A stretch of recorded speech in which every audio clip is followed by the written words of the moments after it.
नमस्कार। इजराइल और ईरान के बीच जबरदस्त जंग छिड़ चुकी है। आज सुबह सुबह ही इजराइल ने अपना ऑपरेशन राइजिंग लॉयन लॉन्च किया और ईरान के तेहरान में 6 सैन्य ठिकानों पर हमला बोल दिया। यही नहीं, इन ठिकानों के आसपास कई परमाणु ठिकाने भी थे, ऐसी भी खबरें सामने आई हैं। तो वहीं जवाबी कार्रवाई करते हुए ईरान ने भी इजराइल में ड्रोन बरसा दिए हैं।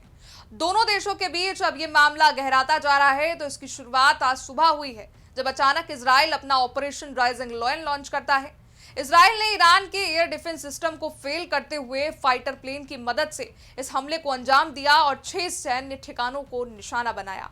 इसके अलावा इजराइल ने ईरान की नतांज परमाणु साइट को भी निशाना बनाया है। जानकारी के मुताबिक नतांज वही है जहां ईरान यूरेनियम इनरिचमेंट कर रहा था, जिससे परमाणु बम बनाया जा सके। वहीं इजराइल के हमले के बाद ईरान को भारी नुकसान हुआ है।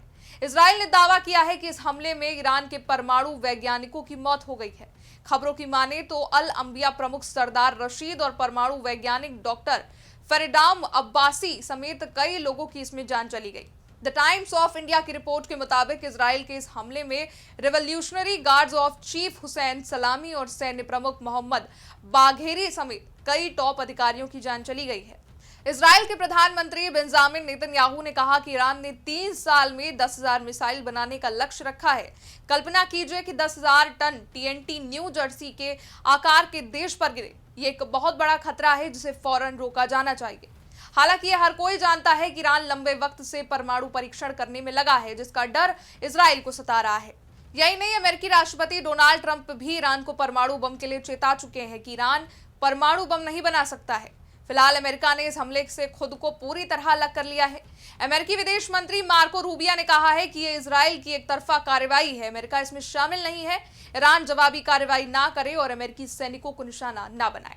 तो वहीं अब इजराइल के इस हमले पर अंतर्राष्ट्रीय परमाणु ऊर्जा एजेंसी ने नतांज में परमाणु संवर्धन केंद्र पर हमले की पुष्टि की।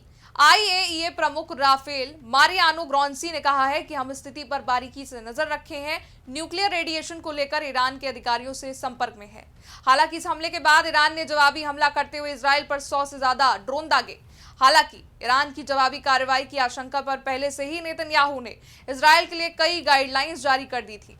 ईरान की जवाबी हमले को देखते हुए इजराइल ने अपने सभी अस्पतालों को अंडरग्राउंड सेंटर्स में शिफ्ट कर दिया है और उन्हें इमरजेंसी के अलावा सभी सर्विसेज रोकने को कह दिया है।